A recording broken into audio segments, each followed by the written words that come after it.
Hey yo guys, welcome to my Raw review. Now I haven't done a Raw review in a while, mainly because Raw was shit and I haven't had time to watch it. Well, last Monday, I did have time to watch Raw, and here's my thoughts on Raw.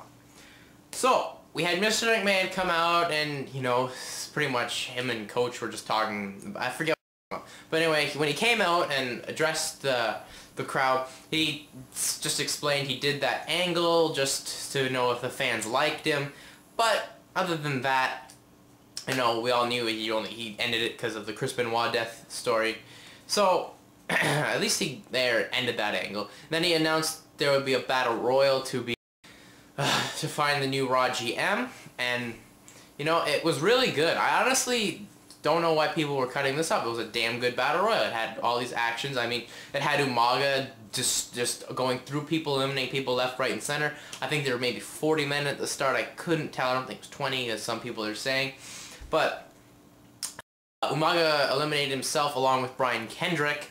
So, you know, that was the end of Umaga. And then we got down to the final people. I can't remember the fourth guy. At one point, I mean, well, the one thing that shocked me was Duggan eliminated Kennedy, which shocked me that Duggan stayed in there a lot long. Out of the people in there, I thought that would have been a good general manager was Regal. Duggan, I thought would have been a good general manager to give him something to do other than job to people. And Val Venus, I thought Val Venus would have been good because he was good as Chief morally, but didn't happen. As I said, we got the final three were Sandman, Carlito, and Shelton Benjamin. That didn't get good when Shelton started doing awesome moves.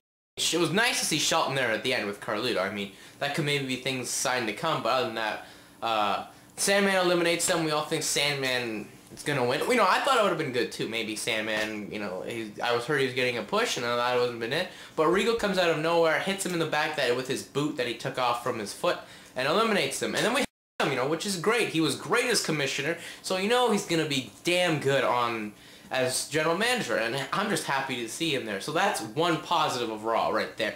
Regal being GM. Next we have Snitsky versus Rory, who competed in the Battle Royal, but anyway, it was like a 20-second squash. I'd rather have Snitsky squash a jobber, to be honest. I disagree with MB. I mean, don't squash talent you're paying, just squash some talent you just bring in for a night or so. So I didn't like that. That they really need to get a program going with Snitsky, and I'll tell you who I think I should do at the end of the review.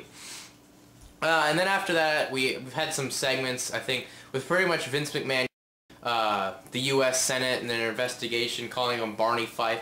Granted, it was a little bit dated and with the stuff he was referencing, but still, I mean, come on, us wrestling fans, we should all be like, yeah, Vince is doing the right thing, telling pretty much the government to fuck off. You know, that's a good thing to do. I mean, we should all be behind Vince McMahon on that, just being like, yeah, Vince, you know what you're talking about.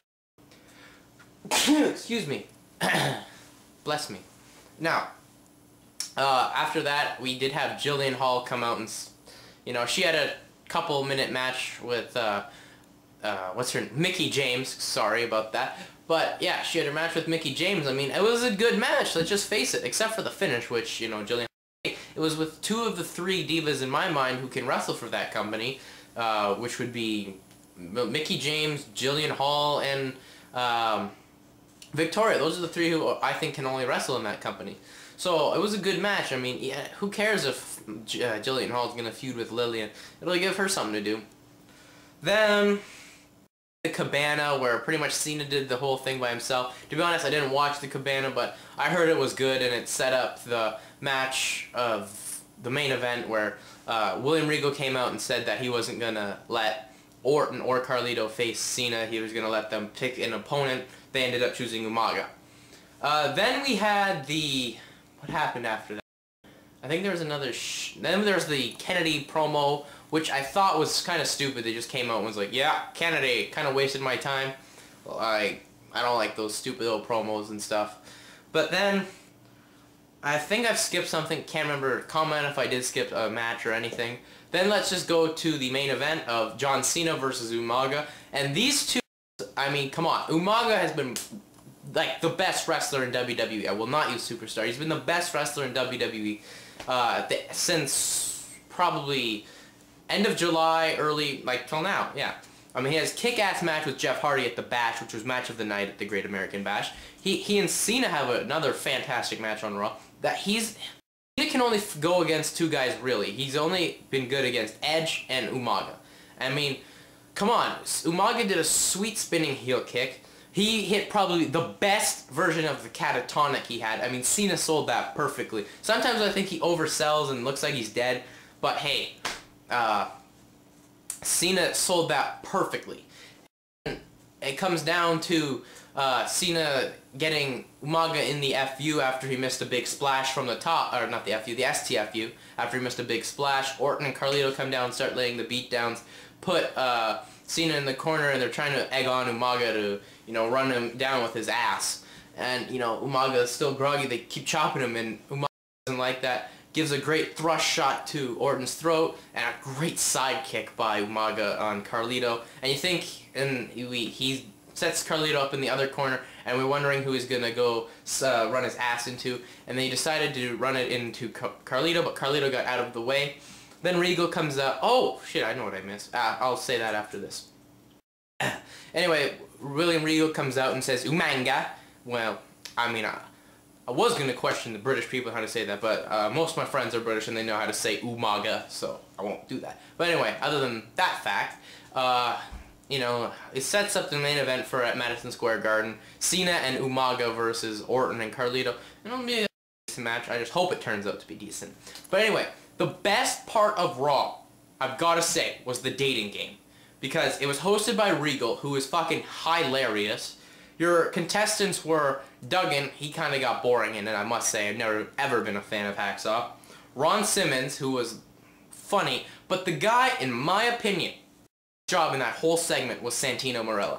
Santino, you can tell, is fighting for his life to stay on that roster. I mean, that's why it was funny. He's just fighting for his life, even though he would sell stuff beautifully. I mean, it was funny when Regal said that he got butchered by Umaga, and the way he butchers the English language, the way he would just do his heel stuff, I thought so funny. I mean, he would be like, if Maria was the contestant, they were going for a date, he was like, oh, come on, it's like, Maria, these people are animals, they're talking about how much they hate babies and puppies. I mean, it was just funny. And then she picked Ron Simmons. I mean, Simmons picked a lot of words that rhyme with damn.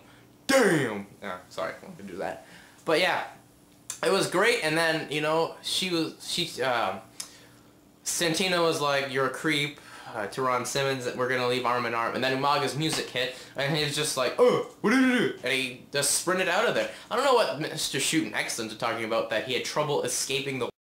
I mean, he clearly didn't have trouble going over the wall. I mean, his arm was in a sling, if you want to just say that. I mean, you try climbing over a wall with your arm in a sling. Come on, give him a break. I think WWE haters right now, you know, they're so used to seeing crap, they don't realize when they're seeing something good, and they just hate it. I mean, a lot of hated the dating game segment, and I bet you they didn't watch it. That was the funniest part of Raw. It was probably the best part of Raw, as I stated. Why? Because Santino is out there fighting for his life, even though he's heel, which I don't think it'll be a good heel run. It could be, but hey, he's fighting for his life out there. I mean, he's got to do stuff. And like, when he sold the fact that he wasn't person, he was just like, when she's choosing, he's like, yeah, and he just like he would do, his facial expression sold that thing perfectly. Come on, Raw gets a 6, despite the fact it had a couple highlights of Regal being GM, and the dating game segment, and a kick-ass main event. You gotta have that. So they have 3 positive things, but they have some downfalls. I mean, the fact that they and the end was, you know, Coach saying that Vince has another love child. But other than that, like, their downfalls are clearly the Snitsky squash and the not enough time in the Diva match. But really, Raw's a 6. Raw's damn good. That was a damn good Raw. Better than what a lot of stuff I've seen from them in the past. So Raw was better than Great. Granted, it was only 1 hour, or 2 hours, excuse me. It was way better than Bash. But anyway, guys, I'm out for now. That's my Raw review. Check me later. Peace.